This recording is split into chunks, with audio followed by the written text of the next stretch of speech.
Hello friends, once again you all are welcome to the world of physics by K.H. Gohil.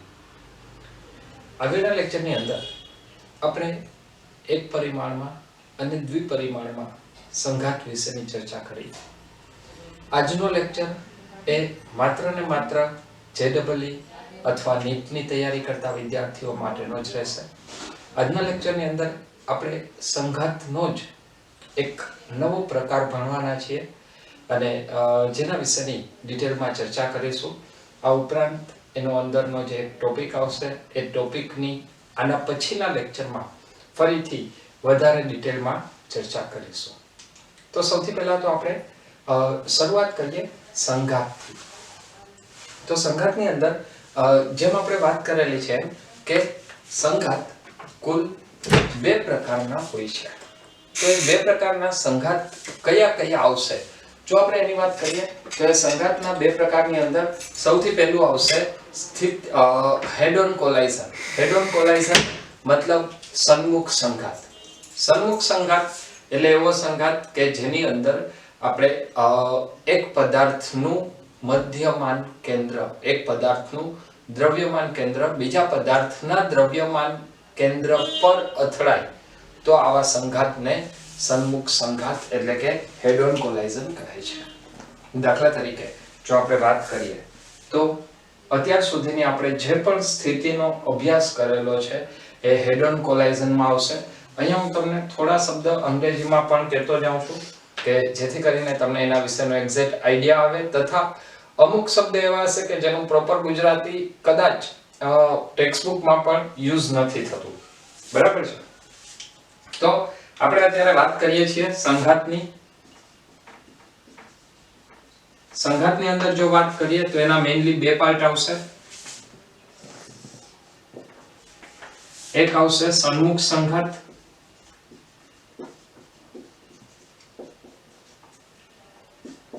સન્મુખ સંઘાત મતલબ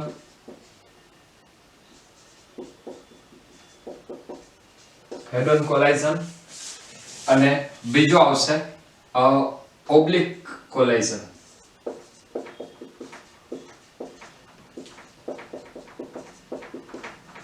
oblique કોલાઇઝન મતલબ આને તમે કંઈક એવી રીતે પણ વિચારી શકો, ત્રાસો સંઘાત.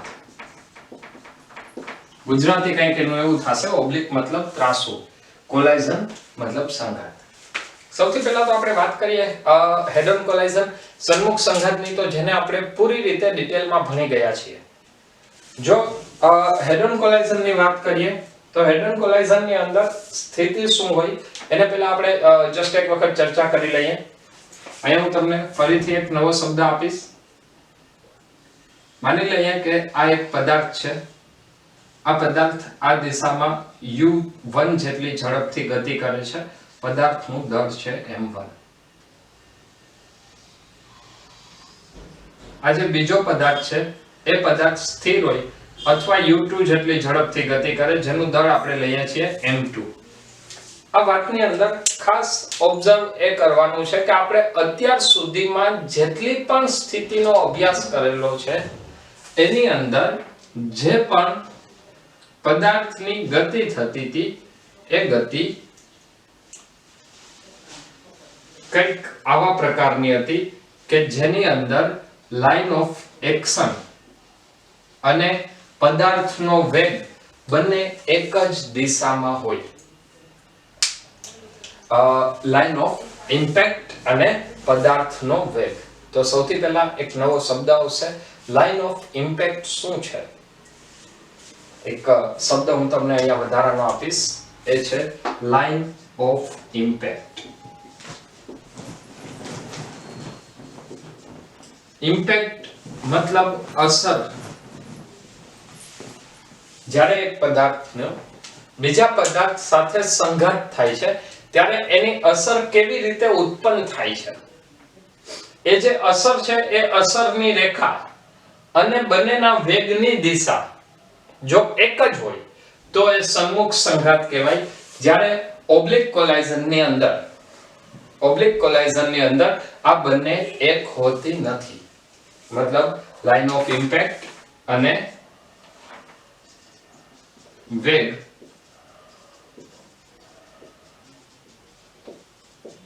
એક જ દિશામાં હોય, કેમાં? સન્મુખ સંઘાતમાં. જ્યારે અહીંયા લાઇન ઓફ ઇમ્પેક્ટ અને પદાર્થના વેગ અલગ અલગ દિશામાં હોય છે.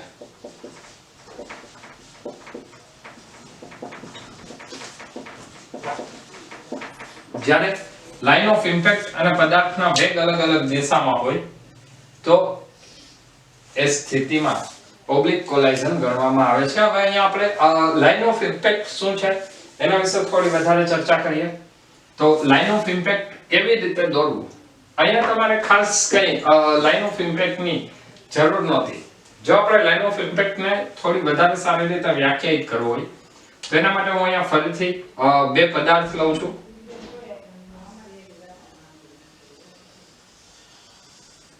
માની લઈએ કે પેલો આ પદાર્થ છે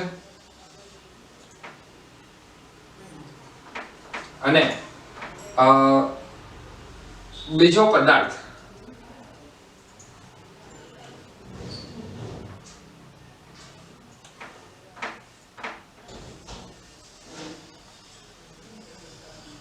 આ જગ્યાએ છે. આ બંને પદાર્થ આ દિશામાં ગતિ કરે છે. માની લઈએ કે પહેલાની ઝડપ છે u1, બીજાની ઝડપ છે u2. સ્વાભાવિક છે અહીંયા બંનેના સંઘાતની, બંનેની અથડામણની વાત કરવાની છે તો u1 ગ્રેટર ધેન u2 હોવું જોઈએ. જ્યારે આ બંને એકબીજા સાથે અથડાય છે, મતલબ બંને જ્યારે એકબીજા સાથે સંઘાત અનુભવે છે ત્યારની સ્થિતિની જો તમે વાત કરશો તો જ્યારે આ બે પદાર્થ એકબીજા સાથે સંઘાત અનુભવે, જ્યારે આ જે પહેલો પદાર્થ છે એ બીજા પદાર્થની નજીક આવશે,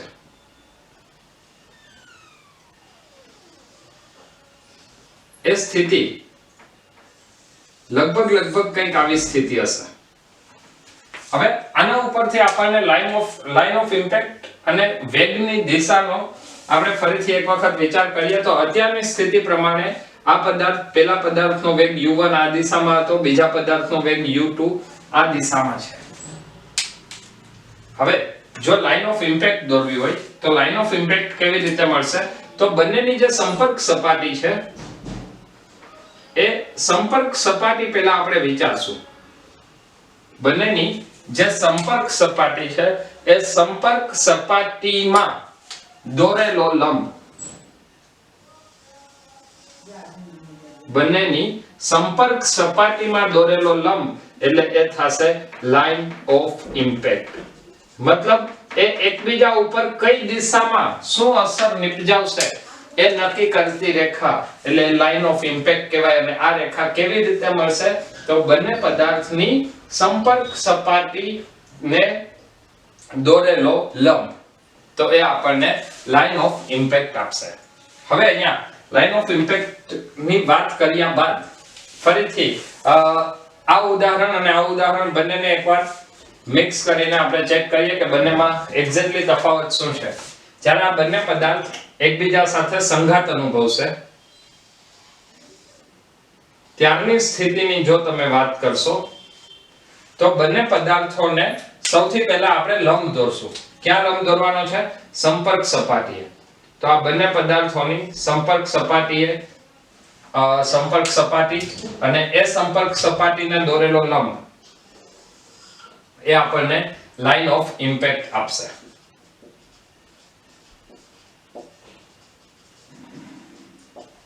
અહીંયા તમે જોશો તો લાઇન ઓફ ઇમ્પેક્ટ અને વેગ બંને એક જ દિશામાં છે. જ્યારે આ બંને એક જ દિશામાં ના હોય, મતલબ પેલો પદાર્થ છે એનો વેગ u1 છે તો u1 વેગને હું અહીંયા કંઈક આવી રીતે પણ દર્શાવી શકું કે માની લે કે u1 વેગ આ દિશામાં છે. કેટલા કોણે? તો લાઇન ઓફ ઇમ્પેક્ટ થી માની લે કે થીટા કોણે. અને બીજો જે પદાર્થ છે એનો વેગ u2 જેટલો એ હું કંઈક લઈ લઉં છું આ દિશામાં છે. કેટલા કોણે? માની લે એનો કોણ ફરીથી કંઈક અલગ છે, દાખલા તરીકે આલ્ફા જેટલા કોણે છે. તો આ સ્થિતિમાં જે બંને પદાર્થો વચ્ચે જે સંઘાત થશે, આવા સંઘાતને ઓબ્લિક કોલાઇઝન એટલે કે ત્રાંસા સંઘાત તરીકે ઓળખવામાં આવે છે. તો આજનો જે લેક્ચર છે એ આપણે ઓબ્લિક કોલાઇઝન ની જ વાત કરીશું, જેની અંદર સૌથી પહેલી અગત્યની ટર્મ છે, એક અગત્યની વ્યાખ્યા છે, એ છે લાઇન ઓફ કોલાઇઝન, જે તમને હવે ક્લિયર હોવી જોઈએ. આખા લેક્ચરની અંદર સૌથી અગત્યનું પરિબળ, સૌથી અગત્યનું ફેક્ટર એ આવશે લાઇન ઓફ કોલાઇઝન. તો લાઇન ઓફ કોલાઇઝન એટલે ફરીથી રિપીટ કરું છું, જ્યાં બે પદાર્થોનો સંઘાત થાય છે એ સંપર્ક સપાટી અને એ સપાટીને દોરેલો લંબ એ આપણો લાઇન ઓફ ઇમ્પેક્ટ આવશે. ક્લિયર છે? તો અત્યારે માત્ર એટલું યાદ રાખજો, લાઇન ઓફ ઇમ્પેક્ટ એટલે વ્યાખ્યાના સ્વરૂપમાં કે લાઇન ઓફ ઇમ્પેક્ટ શું છે એ યાદ રાખવું હોય તો એના માટે હું તમને અહીંયા ફરીથી લખી દઉં છું. Line of impact, line of impact મતલબ બે પદાર્થોની કોમન અથવા તો શું કહેશું, સંપર્ક સપાટી, સંપર્ક સપાટીએ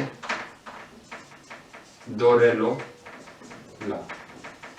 સૌથી પહેલા તમારે બે લાઇન ઓફ ઇમ્પેક્ટ કેવી રીતે મળશે એ તમને ખબર પડવી જોઈએ. જો લાઇન ઓફ ઇમ્પેક્ટ તમને ક્લિયર હશે તો પછી આગળ ઉપર આપણે થોડી એવી નિયમોના સ્વરૂપમાં ચર્ચા કરીશું. એની એક આખી રીત જોશું કે કેવી રીતે શું શું કરવું જોઈએ.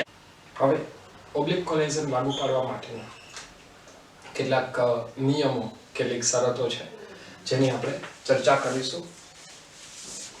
તો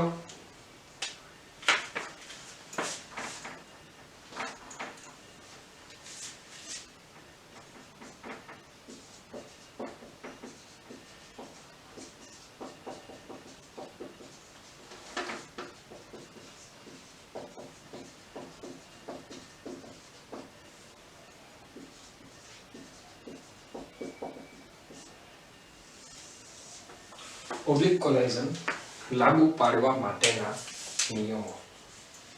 એની અંદર જો આપણે સૌથી પહેલી વાત કરીએ તો નિયમો પહેલા ફરીથી એક વખત હું તમને આકૃતિના સ્વરૂપમાં એક રજૂઆત કરીને બતાવું છું.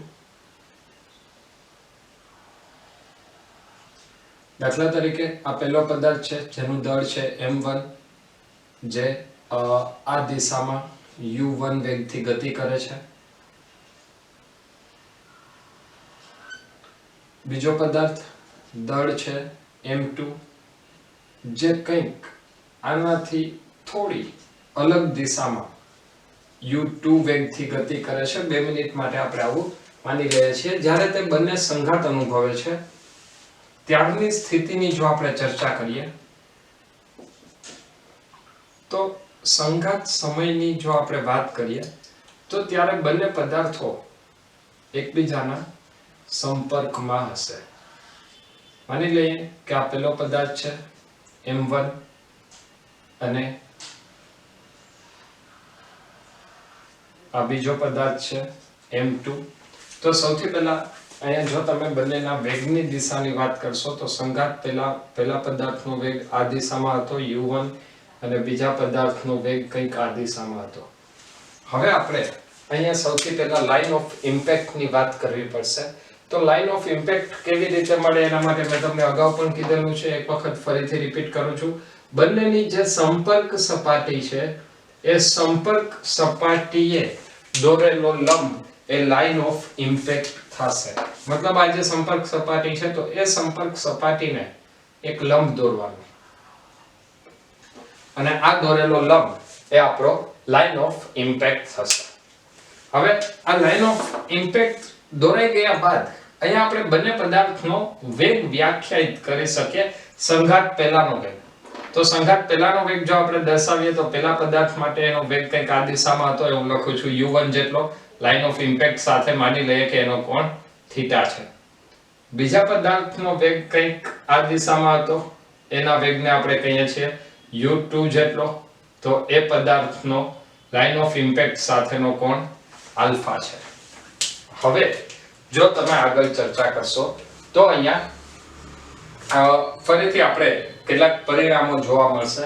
એ નિયમોની અંદર જો વાત કરીએ તો સૌથી પહેલા તો અહીંયા તમારે લાઇન ઓફ ઇમ્પેક્ટના જે પદાર્થનો વેગ છે એ પદાર્થના વેગના બે ઘટકો લેવા પડશે. એક આવશે લાઇન ઓફ ઇમ્પેક્ટનો ઘટક અને એક આવશે લાઇન ઓફ ઇમ્પેક્ટને લંબ ઘટક. બરાબર? તો સૌથી પહેલું કામ અહીંયા આપણે શું કરીશું, લાઇન ઓફ ઇમ્પેક્ટ ના ઘટકો પદાર્થના વેગના સૌથી પહેલું સ્ટેપ આપણા ક્વેશ્ચન નું આવશે એ આવશે પદાર્થના વેગના લાઇન ઓફ ઇમ્પેક્ટ ને લંબ અને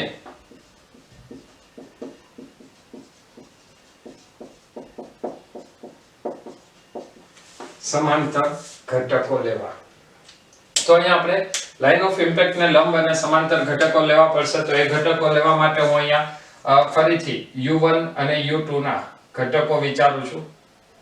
તો આપણને એક ઘટક મળશે અને બીજો ઘટક આવશે અને લંબ. જે લંબ ઘટક છે એ આવશે u1 sin θ અને સમાંતર ઘટક છે એ આવશે u1 cos θ. એવી જ રીતે u2 માટે પણ આપણને બે ઘટક મળશે, એક લંબ ઘટક અને એક આવશે સમાંતર ઘટક. જે લંબ ઘટક છે એ આવશે u2 sin α અને સમાંતર ઘટક આવશે u2 cos α. તો અહીંયા સૌથી પહેલું કામ આવશે પદાર્થના વેગના લાઇન ઓફ ઇમ્પેક્ટ ને લંબ ઘટકો લેવા. આ લંબ ઘટકો લીધા બાદ જે આપણે વાત કરીએ તો એની અંદર બે ઘટકો આવશે, લાઇન ઓફ ઇમ્પેક્ટ ને લંબ ઘટક અને સમાંતર ઘટક. એના પછી જે બીજો મુદ્દો આવશે એ આવશે લાઇન ઓફ ઇમ્પેક્ટ નો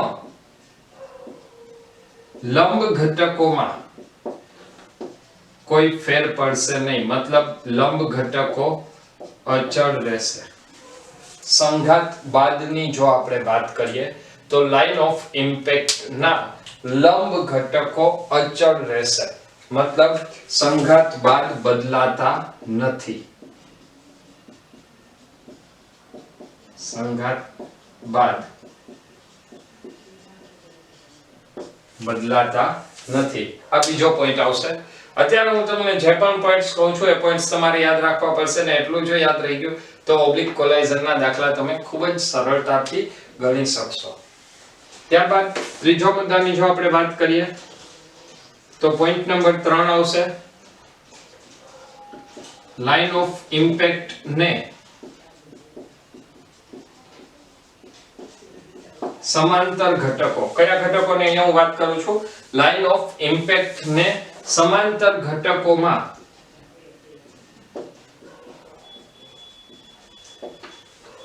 વેગમાનનું સંરક્ષણ લાગુ પાડી શકાય. મતલબ વેગમાનનું સંરક્ષણ છે એ લાગુ બધે પડશે. તો ઓબ્લિક કોલાઇઝનની અંદર પણ વેગમાનનું સંરક્ષણ લાગુ પડશે, પણ એ કયા ઘટકોમાં લાગુ પડશે? તો ઓબ્લિક કોલાઇઝનમાં જે લાઇન ઓફ ઇમ્પેક્ટ છે, લાઇન ઓફ ઇમ્પેક્ટની દિશામાં જે ઘટક છે એની ઉપર જ વેગમાન સંરક્ષણનો નિયમ લાગુ પડશે. મતલબ અહીંયા જો તમારે વેગમાનનું સંરક્ષણનો નિયમ લગાડવો હોય તો અહીંયા શું આવશે? m1 u1 cos θ m2 u2 cos α. અને ત્યારબાદ હવે અહીંયા તમે જો લાગુ પાડશો તો અહીંયા હું ફરીથી લઈ લઉં છું કે સંઘાત બાદનો બંનેનો જે વેગ છે, આ નિયમની અંદર જ હજી એક વસ્તુ વધારાની ઉમેરું છું. સંઘાત બાદ બંને પદાર્થોના લાઇન ઓફ ઇમ્પેક્ટ ની દિશામાં વેગ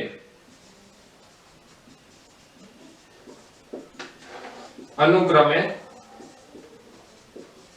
v1 અને v2 લેવા. સંઘાત બાદની જો આપણે વાત કરીએ, હવે અહીંયા આપણે એવી વાત કરી કે આ બંને પદાર્થો એકબીજા સાથે સંઘાત અનુભવે છે. સંઘાત થાય તો વેગમાનનું સંરક્ષણ થાય. વેગમાનના સંરક્ષણમાં કયા ઘટકો લેવાના છે? લાઇન ઓફ ઇમ્પેક્ટ ને સમાંતર ઘટક. અને એ સમાંતર ઘટક બાદ જે સંઘાત બાદની જો આપણે વાત કરીએ તો ત્યાં સંઘાત બાદના વેગ અનુક્રમે કેટલા લેવા પડશે? v1 અને v2. તો અહીંયા આપણે હવે જો વેગમાનનું સંરક્ષણ લગાડીએ તો વેગમાનના સંરક્ષણ ઉપરથી આપણને પરિણામ મળશે. સંઘાત પહેલાની જો વાત કરીએ તો m1 u1 cos θ m2 u2 cos alpha is equal to સંઘાત બાદ બંનેનો લાઈન ઓફ ઇમ્પેક્ટ ની દિશામાંનો વેગ v1 અને v2 છે તો ઇઝ ઇક્વલ ટુ આવશે સંઘાત બાદ પહેલા પદાર્થનું વેગમાન લાઈન ઓફ ઇમ્પેક્ટ ની દિશામાં m1 v1 અને બીજા પદાર્થનું વેગમાન આવશે m2 v2.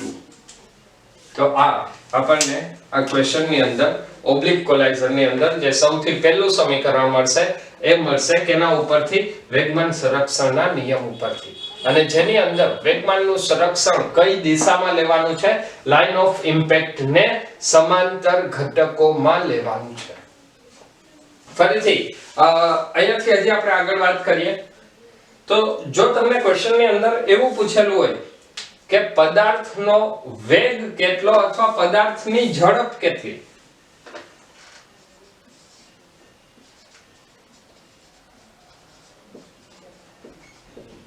પદાર્થની ઝડપ અહીંયા હું લખું છું સંઘાત બાદની પદાર્થની ઝડપ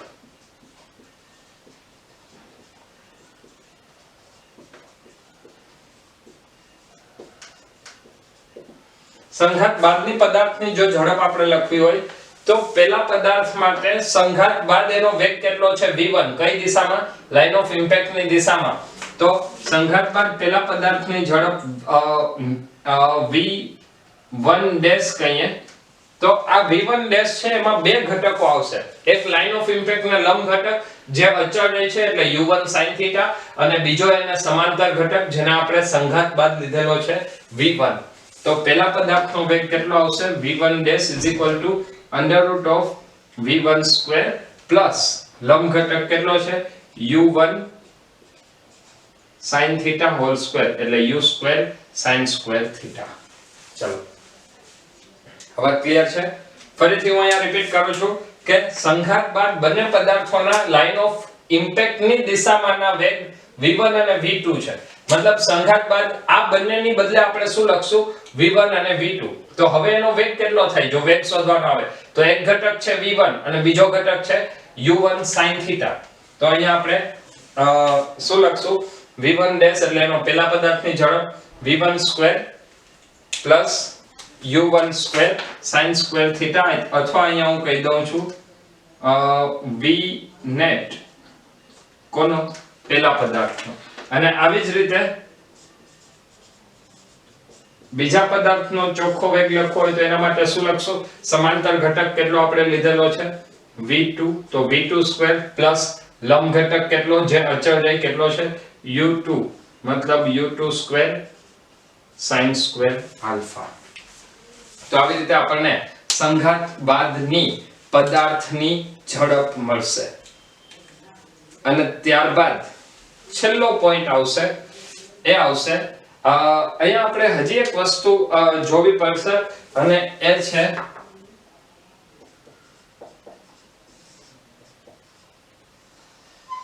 કોએફિશિયન્ટ ઓફ રેસ્ટિટ્યુશન E ને પણ લાઈન ઓફ ઇમ્પેક્ટ ની દિશામાં જ લગાડવું. E એક કોએફિશિયન્ટ ઓફ રેસ્ટિટ્યુશન છે. ફરીથી આ લેક્ચરની અંદર એક નવો શબ્દ તમને આપું છું E મતલબ કોએફિશિયન્ટ ઓફ રેસ્ટિટ્યુશન. કોએફિશિયન્ટ મતલબ અચળાંક અને રેસ્ટિટ્યુશન મતલબ વળતર એટલે એનું પરિણામ. તો જ્યારે કોએફિશિયન્ટ ઓફ રેસ્ટિટ્યુશન શું છે એની આપણે જો વાત કરવી હોય તો એને ટૂંકમાં સાદી ભાષામાં એવી રીતે સમજાવી શકાય કે જ્યારે બે પદાર્થો એકબીજા સાથે સંઘાત અનુભવે છે ત્યારે બંનેમાં વેગની કંઈક અસર થાય છે અને આનું પરિણામ કેવી રીતનું આવ્યું એ પરિણામ કેટલા ટકા મળ્યું જે પ્રારંભિક વેગ હતો એ વેગનું સંઘાત બાદનું પરિણામ કેટલા ટકા મળે છે એ વેગનો તફાવત કેટલો રહે છે એ ગુણોત્તર દર્શાવતું એક અચળાંક એને આપણે કહીશું કોએફિશિયન્ટ ઓફ રેસ્ટિટ્યુશન. જ્યાં સુધી તમે કોએફિશિયન્ટ ઓફ રેસ્ટિટ્યુશન નથી ભણતા ત્યાં સુધી તમે સંપૂર્ણપણે સંઘાતને દર્શાવી શકતા નથી.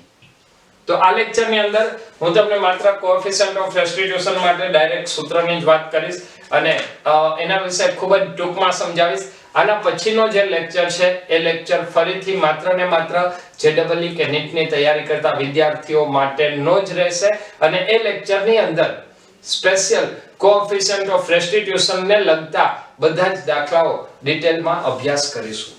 તો આ લેક્ચરની અંદર માત્ર હું તમને કહી દઉં છું કે કોએફિશિયન્ટ ઓફ રેસ્ટિટ્યુશન શું છે. કોએફિશિયન્ટ ઓફ રેસ્ટિટ્યુશન એ એક ગુણોત્તર છે કે જે ગુણોત્તર સંઘાત પહેલાની જ ઝડપ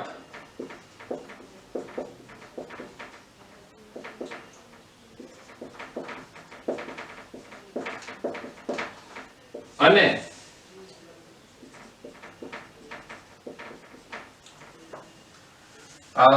સંઘાત બાદનો સાપેક્ષ વેગ ના છેદમાં સંઘાત પહેલાનો સાપેક્ષ વેગ છે. તો અહીંયા e નું મૂલ્ય અને જો આપણે સૂત્રના સ્વરૂપમાં લખવું હોય તો સંઘાત બાદ પદાર્થોનો વેગ આપણે કેટલો લઈએ છીએ v1 અને v2. અહીંયા આપણે માની લઈએ છીએ કે સંઘાત બાદ જે વેગ મળે છે એમાં સંઘાત પહેલા જે u1 છે એ આપણે u2 કરતા મોટો લઈએ છીએ અને સંઘાત બાદ પહેલા પદાર્થનો વેગ બીજા પદાર્થના વેગ કરતા વધી જાય છે. આ શરતને ધ્યાનમાં રાખીને આપણે આલીએ છીએ તો આપણને e નું સમીકરણ મળશે e v1 v2 divide by u2 u1. v1 v2 divide by u2 u1. તો આજે આપણે e ના સૂત્રની વાત કરી કોએફિશિયન્ટ ઓફ રેસ્ટિટ્યુશન નું. એ સૂત્ર ઉપરથી ફરીથી તમને અહીંયા એક બીજું પરિણામ મળશે અને જે પરિણામ છે એ તમને બીજું સમીકરણ આપશે. તો અત્યારે કોએફિશિયન્ટ ઓફ રેસ્ટિટ્યુશન ની અંદર માત્ર એક અગત્યનું પરિણામ જે હું તમને અહીંયા ડાયરેક્ટ કહી દઉં છું એ પરિણામ આપણે યાદ રાખશું કે કોએફિશિયન્ટ ઓફ રેસ્ટિટ્યુશન પરથી આપણને સંઘાત કયા પ્રકારનો છે એ ખબર પડશે. e નું મૂલ્ય 0 થી 1 સુધીનું કોઈ પણ હોઈ શકે. મતલબ કે જો e નું મૂલ્ય 0 હોય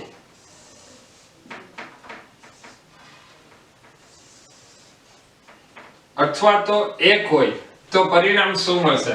તો e નું મૂલ્ય 0 ક્યારે મળશે? e નું મૂલ્ય 0 મળે એનો મતલબ v1 v2 તો જ v1 v2 0 થાય ને v1 v2 0 તો e નું મૂલ્ય 0 થાય. v1 v2 સંઘાત બાદ બંને પદાર્થોનો વેગ સમાન એ ક્યારે બને? તો એ માત્ર ને માત્ર સંપૂર્ણ અસ્થિતિસ્થાપક સંઘાતમાં બનશે. જો સંપૂર્ણ અસ્થિતિસ્થાપક સંઘાતની વાત કરીએ જો સંપૂર્ણ v1 v2 જો સંપૂર્ણ અસ્થિતિસ્થાપક સંઘાતની આપણે વાત કરીએ કે જેની અંદર બંને પદાર્થો અથડામણ પછી એક સરખા વેગથી ગતિ કરે છે તો v1 v2 અને તો e નું મૂલ્ય 0 મળશે. મતલબ એ સંઘાત કેવા પ્રકારનો આવશે? સંપૂર્ણ અસ્થિતિસ્થાપક સંઘાત. જ્યારે સંઘાત બાદ જો બંનેના વેગ સંઘાત પહેલાનો વેગ અને સંઘાત પછીના વેગનો તફાવત સમાન હોય તો અહીંયા તમને v1 v2 u2 u1 મળશે. મતલબ કે v1 v2 u2 u1 જો આ સ્થિતિ મળે તો આ સ્થિતિ ક્યારે શક્ય બને? તો એ સંપૂર્ણ સ્થિતિસ્થાપક સંઘાતમાં જ શક્ય બનશે.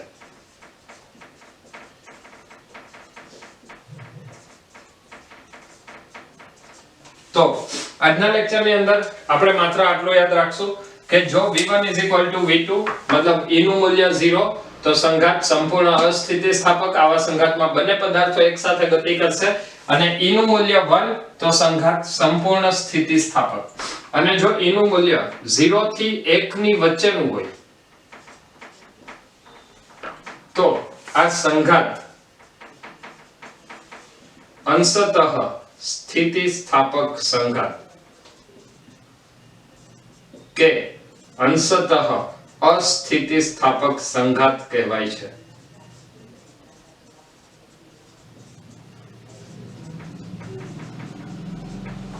તો અત્યારે આજના લેક્ચરની અંદર જે સ્થિતિસ્થાપક સંઘાતની આપણે વાત કરવાની છે એની અંદર માત્ર એટલું જ લઈશું કે કોએફિશિયન્ટ ઓફ રેસ્ટિટ્યુશન ના સૂત્ર ઉપરથી આપણને ફરીથી એક પરિણામ મળશે. જેમ આપણે વેગમાનના સંરક્ષણ પરથી જે પરિણામ મેળવેલું છે, એક સૂત્ર મેળવેલું છે, એવી જ રીતે આપણે બીજું સમીકરણ મેળવશું. એ સમીકરણ મેળવશું E નું કોએફિશિયન્ટ ઓફ રેસ્ટિટ્યુશન નું. પરંતુ એ સમીકરણની અંદર જે આપણે સંઘાત પહેલાનો જે વેગ લઈએ છીએ તો સંઘાત બાદનો વેગ અને સંઘાત પહેલાનો વેગ એ કેમાં લેવાનો છે? લાઈન ઓફ ઇમ્પેક્ટ ની દિશામાં. મતલબ અહીંયા સંઘાત બાદના વેગની જો આપણે વાત કરીએ તો બંને પદાર્થ સંઘાત બાદ લાઈન ઓફ ઇમ્પેક્ટ ની દિશામાં કયા વેગથી જાય છે એ આપણે લીધેલું છે v1 અને v2. તો અહીંયા આપણે લખશું v1 v2 ડિવાઇડ બાય સંઘાત પહેલાનો વેગ. તો સંઘાત પહેલાનો વેગ કયો ઘટક લેવાનો છે? લાઈન ઓફ ઇમ્પેક્ટ ની દિશામાં. તો લાઈન ઓફ ઇમ્પેક્ટ ની દિશામાં સંઘાત પહેલાનો વેગ કયો આવશે? u1 cos θ અને u2 cos alpha. મતલબ u2 u1 ને બદલે આપણે અહીંયા શું લખવું પડશે? u1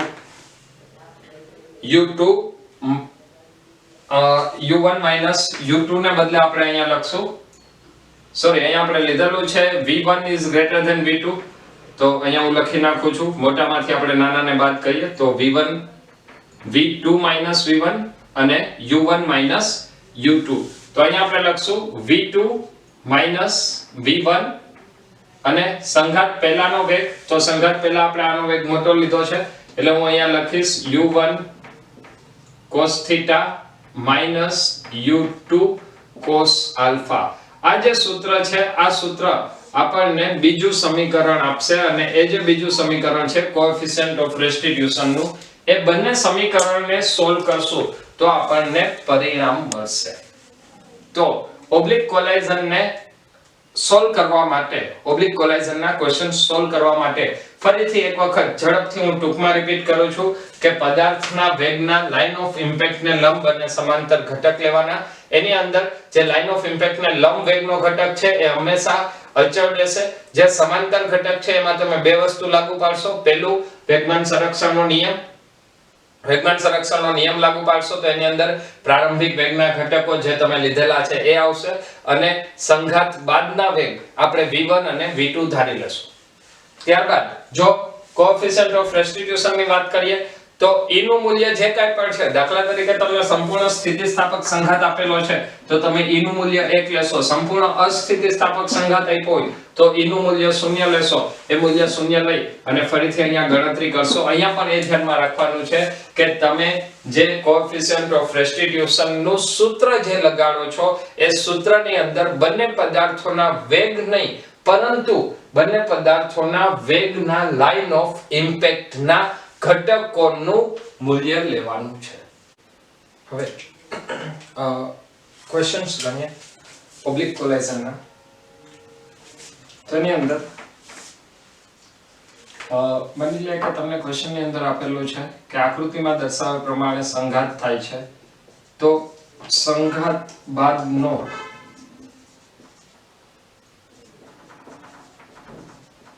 પ્રથમ ગોળાનો વેગ શોધો. સંઘાત બાદનો પ્રથમ ગોળાનો વેગ શોધો. અને આ સંઘાત બાદનો પ્રથમ ગોળાનો જે વેગ છે એ વેગ તમારે એના x અને y ઘટકોના સ્વરૂપમાં શોધવાનો છે.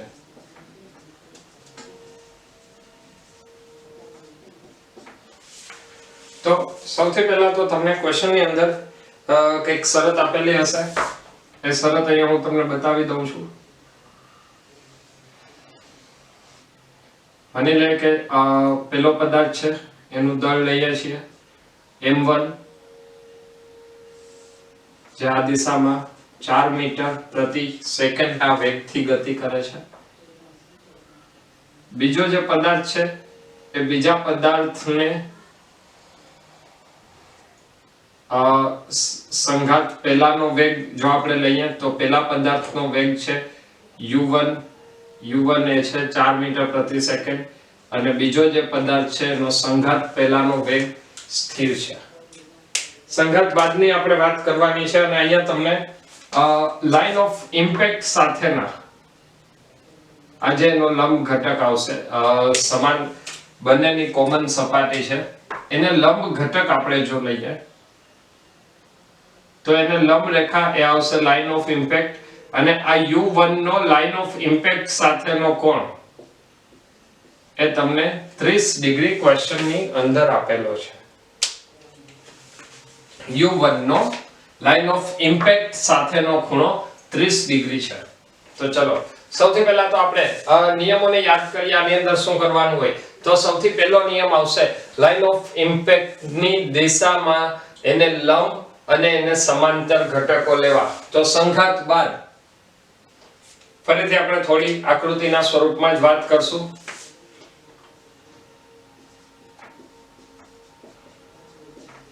ધારો કે સંઘાત બાદ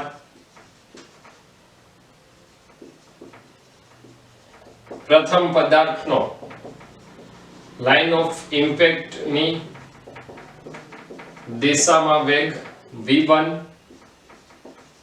અને બીજા પદાર્થનો લાઇન ઓફ ઇમ્પેક્ટ ની દિશામાં વેગ કેટલો છે v2 જેટલો છે. તો અહીંયા આપણે હવે જો એના ઘટકોની વાત કરીએ તો એના ઘટકો આપણને કેવી રીતે મળશે એ એક વખત જોઈ લે. માની લઈએ કે આ પ્રથમ પદાર્થ જેનું દળ લઈ લે છે m1 જેટલું. ત્યારબાદ બીજો પદાર્થ બંનેનું દળ આપણને આપેલું છે m જેટલું મતલબ બંને પદાર્થો સમાન દળના છે. અહીંયા લાઇન ઓફ ઇમ્પેક્ટ પહેલા આપણે દોરી લઈએ. ત્યારબાદ તમને એવું આપેલું છે કે પહેલા પદાર્થનો જે સંઘાત પહેલાની સ્થિતિ જો તમે જોશો તો સંઘાત પહેલાની સ્થિતિમાં પહેલા પદાર્થનો જે વેગ છે એ 30 ડિગ્રી હતો.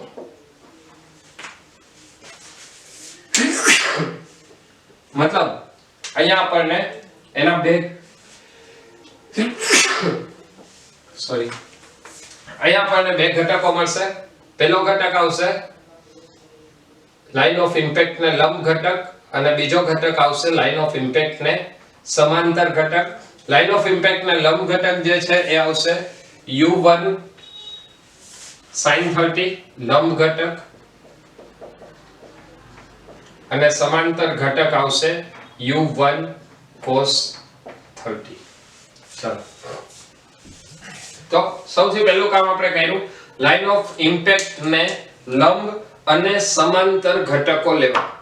હવે લાઇન ઓફ ઇમ્પેક્ટ ને લંબ અને સમાંતર ઘટકો લીધા બાદ જો બીજા નિયમની વાત કરીએ તો બીજા નિયમની અંદર આપણે એનું વેગમાનનું સંરક્ષણ લગાડશું અને વેગમાનનું સંરક્ષણ કયા ઘટકો માટે આવશે લાઇન ઓફ ઇમ્પેક્ટ ની દિશામાંના ઘટકો માટે. તો હવે આપણે ક્વેશ્ચનની શરૂઆત કરશું. તો અહીંયા આપણે લખશું લાઇન ઓફ ઇમ્પેક્ટ ની દિશામાં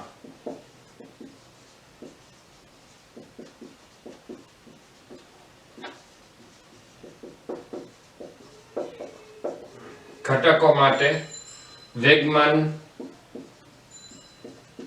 સંરક્ષણના નિયમ પરથી. તો લાઇન ઓફ ઇમ્પેક્ટ ની દિશામાં વેગમાનનું સંરક્ષણ લગાડીએ. તો અહીંયા લાઇન ઓફ ઇમ્પેક્ટ ની દિશામાં પહેલા પદાર્થનું દળ m છે એનો વેગ છે u1 cos 30 એટલે આપણે લખશું m u1 cos 30 પ્લસ બીજો જે પદાર્થ છે એ સ્થિર હતો એટલે એનો વેગ 0 આવશે એનો ઘટક 0 આવે. સંઘાત બાદ પહેલા પદાર્થનો વેગ v1 તો એનું વેગમાન આવશે mv1 અને બીજા પદાર્થનો વેગ v2 માની લઈએ તો એનું વેગમાન આવશે mv2. આ બધામાંથી m કેન્સલ થઈ જશે m કેન્સલ થઈ જાય તો અહીંયા આપણને સમીકરણ મળશે v1 v2 u1 નું મૂલ્ય આપણને આપેલું છે 4 અને cos 30 નું મૂલ્ય આવશે √3/2 મતલબ અહીંયા આપણને એક પરિણામ મળશે v1 v2 2√3. પહેલું સમીકરણ મળ્યું જે સમીકરણ આપણને વેગમાન સંરક્ષણના નિયમ પરથી મળશે. ત્યારબાદ બીજું સમીકરણ લઈએ. બીજું જે સમીકરણ મળશે કોએફિશિયન્ટ ઓફ રેસ્ટિટ્યુશન પરથી મળશે. તો અહીંયા તમને હજી એક શરત આપેલી હોય પ્રશ્નની અંદર. અહીંયા આપણે અત્યારે જે વાત કરવાના છીએ એની અંદર આ સંઘાતને e 1 લેવાનું છે. e 1 એટલે આ સંઘાત સૌથી પહેલા આપણે લેશું સંપૂર્ણ સ્થિતિસ્થાપક સંઘાત છે. સંપૂર્ણ સ્થિતિસ્થાપક સંઘાત લો.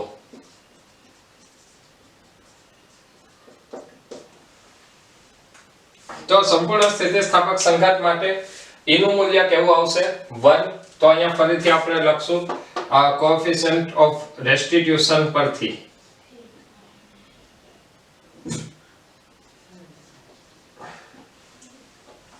તો કોએફિશિયન્ટ ઓફ રેસ્ટિટ્યુશન પરથી આપણને બીજું સૂત્ર મળશે.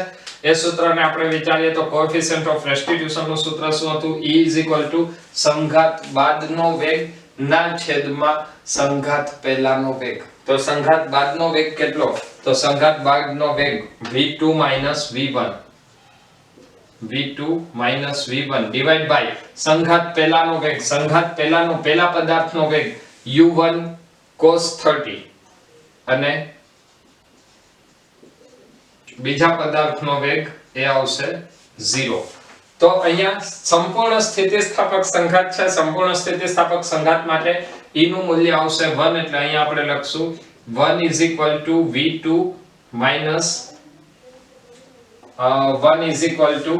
v2 v1 divide by u1 નું મૂલ્ય છે 4 cos 30 √3/2. તો u1 cos 30 એટલે એ આવશે 2√3 એટલે 2√3 0. આખું પદ સામે ગુણાઈ જાય એટલે હવે આપણને સમીકરણ મળશે v2 v1 2√3. આ આપણને બે સમીકરણ મળશે. કોઈ પણ ક્વેશ્ચનને સોલ્વ કરવા માટે હંમેશા આ થિયરી રહેશે.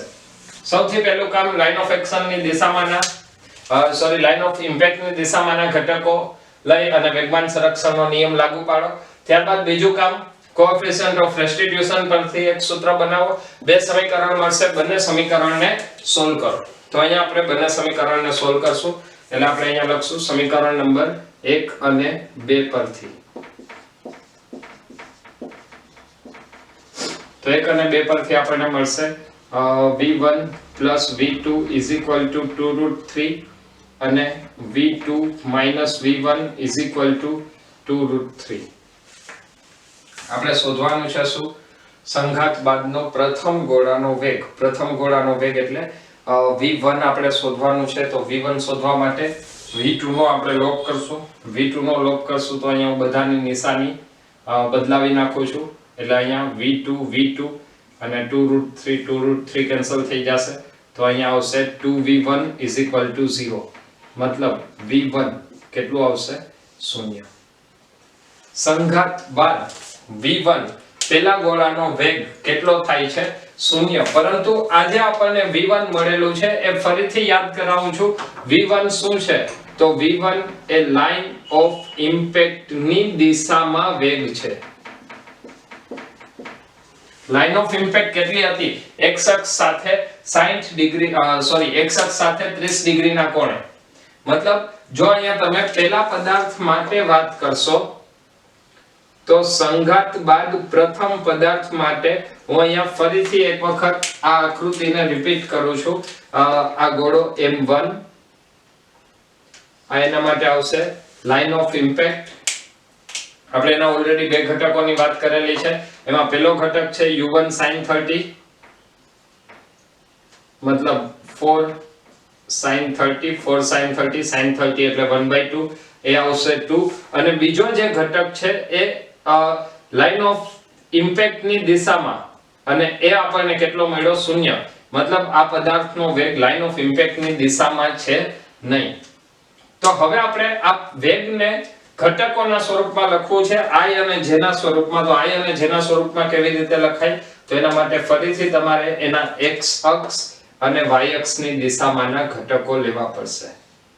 તો x અક્ષ અને y અક્ષની દિશામાંના ઘટકો લેવા માટે જો આ ખૂણો 30 ડિગ્રીનો હોય તો આ ખૂણો કેટલાનો થશે? 60 ડિગ્રીનો. મતલબ અહીંયા આપણે લખશું 2 cos 60 અને y અક્ષ ઉપર આવશે 2 sin 60. ક્લિયર? તો આના ઉપરથી હવે લખશું પ્રથમ ગોળાનો વેગ. તેથી પ્રથમ ગોળાનો ચોખ્ખો વેગ v net પહેલા ગોળાનો તો એ કેટલો આવશે? 2 cos 60 I plus 2 sin 60 j. 2 cos 60 I plus 2 sin 60 j. 2 cos 60 એટલે એ આવશે 1/2 I plus 2 sin 60 આવશે √3/2. આ બે બને ઉડી જશે. તો અહીંયા આવશે પેલા દડાનો વેગ એ કેટલો થાય? I cap plus √3 j cap metre પર સેકન્ડ. તો ઓબ્લિક કોલાઇઝર ની અંદર આપણે દરેક દાખલાઓની અંદર મેથડ આ જ રહેશે. ફરીથી હું અહીંયા મેથડ રિપીટ કરું છું. લાઇન ઓફ ઇમ્પેક્ટની દિશામાંના ઘટકો લઈ અને વેગમાન સંરક્ષણનો નિયમ લાગુ પાડવાનું. બીજું કોએફિશિયન્ટ ઓફ રેસ્ટિટ્યુશન પરથી એક સમીકરણ મળશે. આ બંને સમીકરણને સોલ્વ કરવાના. એ ઘટકો આપણને લાઇન ઓફ ઇમ્પેક્ટની દિશામાંના વેગના ઘટકો મળશે અને ત્યારબાદ આગળ જે પણ માંગેલું છે એ પ્રમાણે ક્વેશ્ચનને સોલ્વ કરવો. ફરીથી એક ક્વેશ્ચન લે જેની અંદર તમને આપેલું છે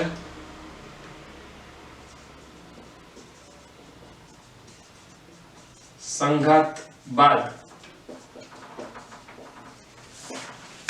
બીજા ગોળાનો વેગ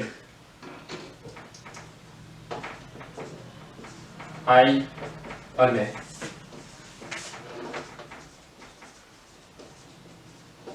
જેના સ્વરૂપમાં મેળવો. E is equal to 1/2 તમને આપેલું છે અને બાકીની જે કન્ડિશન છે એ કન્ડિશન સેમ આપણે આગળના ક્વેશ્ચન જેવી જ લઈશું. બંને પદાર્થોનું સમાન દળ m જેટલું, બંને પદાર્થોનો લાઇન ઓફ ઇમ્પેક્ટ સાથેનો જે ખૂણો છે મતલબ પેલા પદાર્થના વેગનો ખૂણો 30 ડિગ્રી છે. m1 બરાબર m2 બરાબર m. u1 તમને આપેલું છે 4 મીટર પર સેકન્ડ. સંઘાત પહેલાનો વેગ u2 બરાબર 0. તો બીજા ગોળાનો વેગ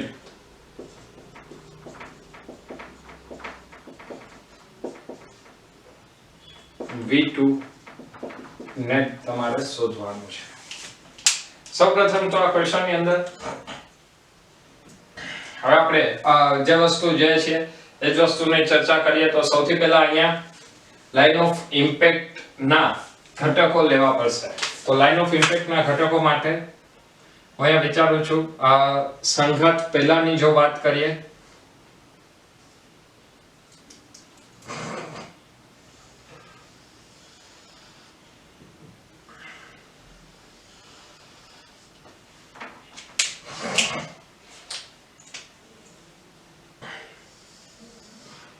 તો સંઘાત પહેલા પહેલો પદાર્થ જે છે એ 4 મીટર પર સેકન્ડના વેગથી ગતિ કરતો હતો. તો પહેલા પદાર્થ માટે એક ઘટક આવશે આ દિશામાં. આ 30 ડિગ્રીનો ખૂણો હતો એટલે એક લાઇન ઓફ ઇમ્પેક્ટના સમાંતર ઘટક અને એક લાઇન ઓફ ઇમ્પેક્ટના લંબ ઘટક. લાઇન ઓફ ઇમ્પેક્ટને જે સમાંતર ઘટક આવશે એ આવશે 4 cos 30 અને લાઇન ઓફ ઇમ્પેક્ટ ને લંબ ઘટક આવશે 4 sin 30. હવે આની અંદર બે સૂત્ર મેળવવાના છે. બંને સૂત્રને સોલ્વ કરશું એટલે આપણને પરિણામ મળશે. તો એ પરિણામ મેળવીએ. સૌથી પહેલા વાત કરશું વેગમાન સંરક્ષણના નિયમ પરથી.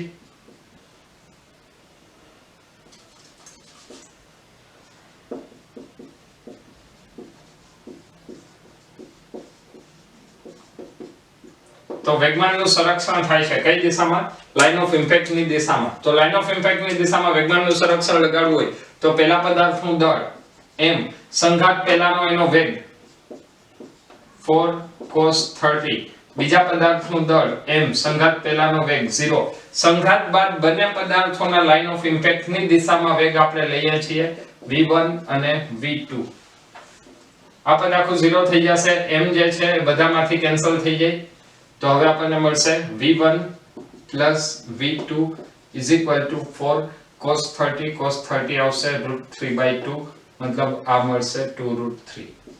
તો સમીકરણ મળશે v1 v2 2√3. ત્યારબાદ જો બીજા સમીકરણની વાત કરીએ તો બીજું સમીકરણ આપણને મળશે કોએફિશિયન્ટ ઓફ રેસ્ટિટ્યુશન ઉપરથી E 1/2 હોવાથી. તો હવે અહીંયા આપણે કોએફિશિયન્ટ ઓફ રેસ્ટિટ્યુશન માટે વાત કરશું. તો કોએફિશિયન્ટ ઓફ રેસ્ટિટ્યુશન નું સૂત્ર શું છે? E સંઘાત બાદનો વેગ. સંઘાત બાદનો વેગ એટલે v2 v1 ડિવાઇડ બાય સંઘાત પહેલાનો વેગ. તો સંઘાત પહેલાનો વેગ પણ એ કયો ઘટક? L લાઇન ઓફ ઇમ્પેક્ટ ની દિશામાં એને હું કહું છું u1 u2. કિંમત મૂકીએ. E નું મૂલ્ય તમને આપેલું છે ક્વેશ્ચન ની અંદર. E બરાબર 1/2. v2 ખ્યાલ નથી, v1 પણ ખબર નથી. u1 એટલે લાઇન ઓફ ઇમ્પેક્ટ ની દિશામાંનો ઘટક એ છે 4 cos 30 u2. બીજો પદાર્થ સ્થિર છે એટલે એ આવશે 0. તો અહીંયા આવશે v2 v1 1/2 into 4 cos 30. 4 cos 30 એટલે એ આવશે 2√3. તો આનું આપણને મૂલ્ય આવશે v2 v1 √3. સમીકરણ નંબર 2. હવે આપણે સમીકરણ નંબર 1 અને 2 બે સમીકરણ મળી ગયા. બંને સમીકરણ ઉપરથી સોલ્વ કરશું. તો પહેલું સમીકરણ છે v1 v2 2√3 અને v2 v1 √3. આપણે જોઈએ છીએ શું? સંઘાત બાદ બીજા ગોળાનો વેગ. તો સંઘાત બાદનો બીજા ગોળાનો વેગ એટલે આપણે v2 જોઈએ છીએ. બંનેનો સરવાળો કરો. v1 કેન્સલ થશે તો અહીંયા આવશે 2v2 3√3. તો v2 3√3/2 મીટર પર સેકન્ડ. આ જે v2 છે એ કઈ દિશામાં હશે? તો લાઇન ઓફ ઇમ્પેક્ટ ની દિશામાં.